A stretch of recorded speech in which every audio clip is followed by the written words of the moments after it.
ওনাদের কিছু বক্তব্য ছিল, সেটা আমরা শুনেছি। কিছু আমাদের বক্তব্যের ওরা রিপ্লাই করতে পারেনি, সেটার জন্য ওরা একটু সময় চেয়েছে এবং ওনারা বলছেন 22 তারিখে আবার মিটিং ডাকবেন। ঠিক আছে, 22 তারিখে আমরা যেটা আবেদন করছিলাম যে জেনারেল মিটিংটা ডাকার, 4টে কমিটি একসঙ্গে করে সেই মিটিংটা ওনারা 22 তারিখে ডাকবে বলেছেন। এবং মাঝখানে তারপর লাস্টের দিকে অনেক রকম আলোচনা হয়েছে যে উনি পদত্যাগও করতে পারেন, সেই দিন পুরো কমিটিটা পদত্যাগ করতে পারে। তো কেননা আমরা কাউকে জোর করিনি এখানে, কারণ এটা কথাবার্তার মধ্যে দিয়েই আমাদের এসছে একটা কনক্লুশনে যে ওনাদের কোনো কমিটিটাও পদত্যাগ করতে পারে, উনিও পদত্যাগ করবেন। সো এটা একটা কথাবার্তার মধ্যে দিয়ে ভেতরে কিন্তু সেটাই কথা হয়েছে যে আমি আর থাকবো না, আমি ছেড়ে দেবো, আমি পদত্যাগ করবো।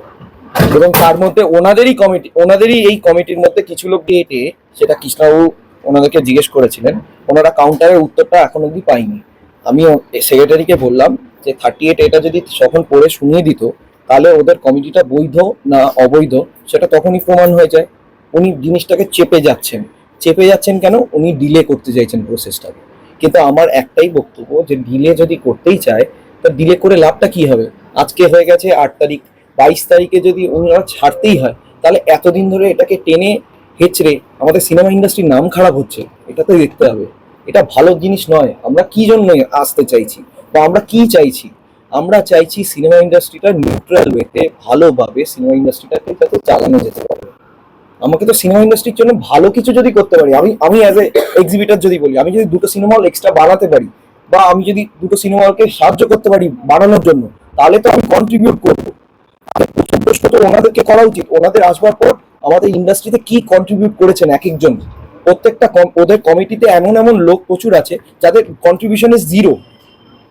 কন্ট্রিবিউশন কোথায়? তুমি যদি কন্ট্রিবিউট না করো টু দ্য ইন্ডাস্ট্রি, তাহলে এই পথটা ধরে লাভটা কি? তুমি না করছো সিনেমা প্রডিউস, না করছো সিনেমা ডিস্ট্রিবিউট, না করছো তুমি সিনেমা হল, তাহলে এই পথটা আঁকড়ে কি লাভ? আমার এইটাই বক্তব্য। যদি এটার উনি কাউন্টার উত্তর দিতে পারেন, আমি খুব সুন্দর হবে।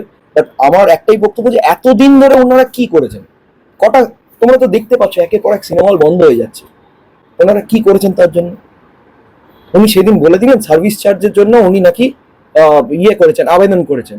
তো সার্ভিস চার্জের আগের টার্ম থেকে যুদ্ধটা চলছিল, এবং সার্ভিস চার্জটা যখন আমার বাবা যখন ইয়েতে ছিল, তখন এসে ওটার উপরে চেয়ারম্যান ছিল এক্সিবিটর সেকশনে, তখন কিন্তু ওটা কিন্তু অ্যাকচুয়ালি হয়েছিল এবং ওটার জন্য আমরা লড়াই করেছিলাম। No no cinema, no service charge, no cinema, আমরা বন্ধ করে দিয়েছিলাম হল।